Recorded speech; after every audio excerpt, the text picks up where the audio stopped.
Hello guys, this is Shannon and today is my day off. But let's be real, a day off in the US doesn't mean rest. Yung mga dapat ginagawa ng landscaper, kami na lang yung gumagawa. It's actually too expensive to hire someone, like $200 just to trim plants and pull weeds. No thanks. So ayan, ako na lang. Masakit sa likod pero alam mo yun, at least libre, hindi kami gagastos, diba? And then, sobrang init na ngayon dito sa kung saan kami, sa my valley. Kasi summer na nga, officially summer na. So, tinulungan na din ako ng mama ko dyan. Tapos, tignan nyo naman yung weeds namin. Sobrang kapal na. Hindi ko alam bakit tong weeds na to laging ang bilis lumaki yan. So, okay na. Hindi na mukhang gubat yung bahay. Pero sobrang, tignan nyo, pulang-pula na ako kasi sobrang init. Then, yan, nag-freshen up na ako. Then, after that, we went to a buffet with my mama, of course. You know, just to reward myself.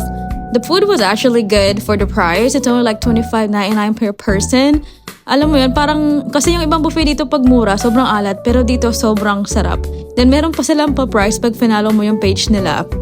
And then, yeah, sobrang sulit talaga niyan. Yung favorite ko dyan, yung, ano nila, yung crabs nila. Kasi kapag sa labas mo binili yan, sobrang mahal.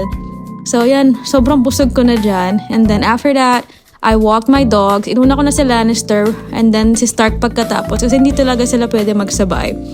Ayan, hindi na masyadong mainit kaya pwede na silang i-walk. And that's it. Thank you so much for watching.